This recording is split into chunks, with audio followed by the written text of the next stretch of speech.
வணக்கம் நண்பர்களே! உணர்வுகளின் உலகத்திற்கு உங்களை வரவேற்கிறேன்.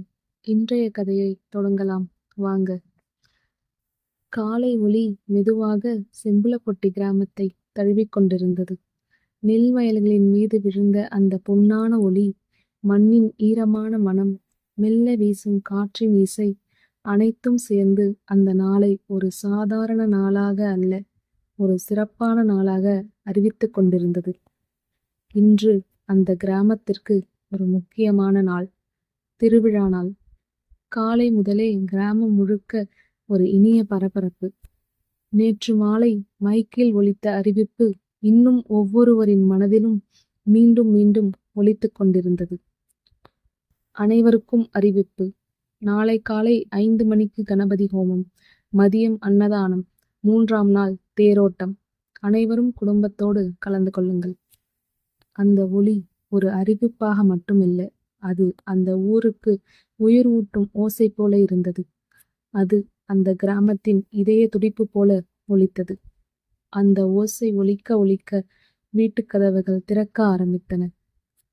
வாசலில் நீர் தெளித்து பெண்கள் கோலமிட்டனர். கோலத்தின் வெள்ளை கோடுகளில் கூட ஒரு விழாக்கோலம் தெரிந்தது. குழந்தைகள் புதிய உடைகளை அணிந்து குதூகலமாக ஓடினார்கள். நான் தான் ஃபர்ஸ்ட் டெம்பிளுக்கு போவேன் என்று சின்ன சின்ன சண்டைகள். ஆண்கள் எல்லாரும் கோவில் பக்கம் பந்தல், விளக்கு, தோரணம் ஒவ்வொன்றையும் சரி செய்து கொண்டிருந்தனர். அந்த கிராமம் முழுக்க ஒரு உயிர், ஒரு சிரிப்பு, ஒரு உற்சாகம். அந்த உற்சாக அலைக்குள் கார்த்தியின் வீட்டு வாசலில் மட்டும் வேறு மாதிரி கலாட்டா ஆரம்பமானது. டே கார்த்திக், இவ்ளோ சீக்கிரம் எழுந்துட்டியா? திருவிழாவுக்கு ரெடியா? என்று முருகன் குரல் கொடுத்தான். அவனுக்கு பின்னால் பாண்டி, சேகர், கண்ணன், மணி ஒருவருக்கு பிறகு ஒருவர் வந்து சேர்ந்தனர். கார்த்தி சிரித்தான். நீங்க எல்லாரும் வந்துட்டீங்களா? இப்போதான் எனக்கு வேலை ஆரம்பமானது போல இருக்கு. வேலையா? நீயா? என்று பாண்டி கிண்டல் அடித்தான். நீ வந்தா வேலை ஓடிடும், நாங்க வந்தாதான் வேலை நடக்கும்டா. அட போங்கடா என்று கார்த்திக் கவுண்டர் அடித்தான். நேத்து யாரு பந்தல் கண்ட வந்துட்டு பாதி நேரம் டீ குடிச்சிட்டு இருந்தது? அது டீ இல்லடா, எனர்ஜி ட்ரிங்க் என்று மணி சொன்னதும் அங்கே சிரிப்பு வெடித்தது. அந்த சிரிப்பின் நடுவில் கண்ணன் குரல் தாழ்த்தி, டேய், முக்கியமான விஷயம். இந்த திருவிழாவுல நம்ம பிளான் என்ன? கார்த்தி புருவம் உயர்த்தினான். என்ன பிளான்?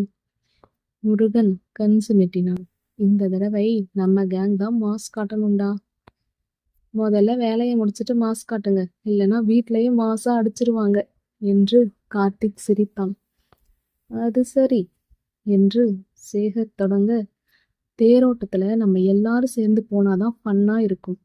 அதுக்கு முன்னாடி அன்னதானம் பக்கம்தான் முதல்ல போகணும், இல்லைன்னா சாப்பாடு மிஸ் ஆயிடும் என்று பாண்டி சொன்னான்.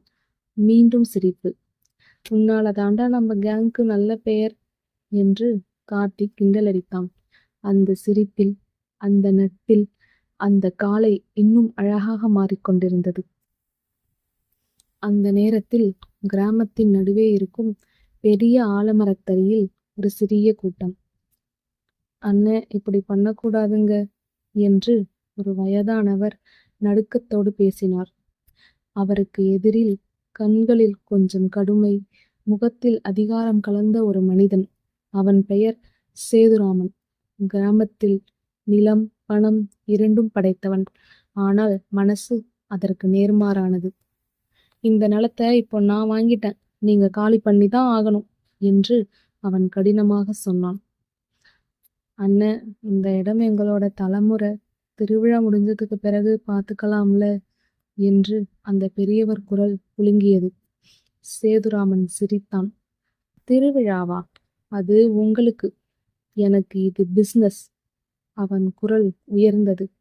அங்கே இருந்தவர்கள் யாருக்கும் பேச துணிவு இல்லை.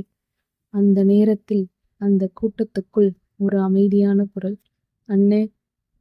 அனைவரும் திரும்பி பார்த்தார்கள். வெள்ளை வேஷ்டி, எளிய சட்டை, ஆனா முகத்தில் ஒரு தைரியம். கார்த்திக். அவன் மெதுவாக நடந்து வந்தான். அவன் வரும்போது காற்று கூட சற்று நின்றது போல.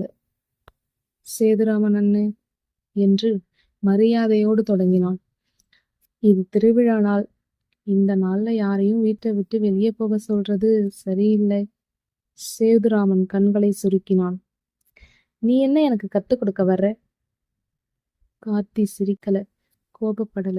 அவன் குரல் மட்டும் உறுதியானது. நான் கத்துக் கொடுக்கல அண்ணன், நினைவூட்டுறேன். அவன் அருகே நின்ற அந்த பெரியவரை நோக்கி, இவர்களோட வாழ்க்கை இந்த மண்ணோடு சேர்ந்து இருக்காது. பிறகு மெதுவாக, ஆனா ஒவ்வொரு வார்த்தையும் எடையோட, இந்த மண்ணை வாங்கிக்கலாம், ஆனா இதோட பாசத்தை வாங்க முடியாது. அந்த வரிகள் அங்கே இருந்தவர்களின் மனசை தொட்டது. சேதுராமன் ஒரு நொடி அமைதியாக நின்றான். அவனுக்கு முன்பாக நின்றிருந்தவன் ஒரு சாதாரண இளைஞன் இல்ல. அவன் பின்னால் அந்த ஊரின் நம்பிக்கை இருந்தது. சரி என்று சேதுராமன் மெதுவாக சொன்னான். திருவிழா முடிஞ்சதுக்கு பிறகு பார்த்துக்கலாம். அவன் திரும்பி நடக்க ஆரம்பித்தான். அங்கே இருந்தவர்கள் ஒரே நேரத்தில் நிம்மதி மூச்சு விட்டார்கள். அந்த பெரியவர் கண்களில் நீர். நல்லா இருப்பா என்று கார்த்தியின் கையை பிடித்தார். அந்த நொடி யாரும் சத்தமா சொல்லல, ஆனா எல்லாரோட மனசும் ஒரே வார்த்தையை சொன்னது. இந்த ஊருக்கு அவன்தான் துணை. அந்த ஆசிர்வாதம், அந்த சிரிப்பு, அதுதான் கார்த்திக்கு பெரிய விஷயம்.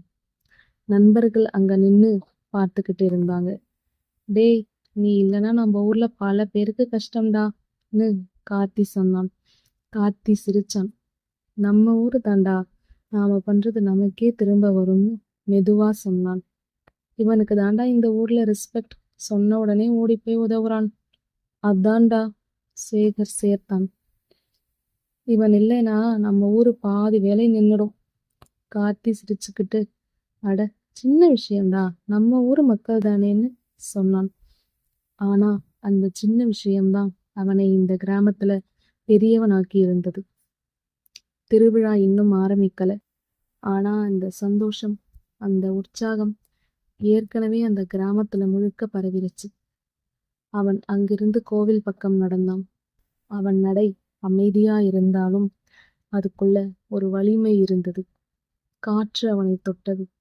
சூரியன் அவனை ஒளிர வைத்தான்.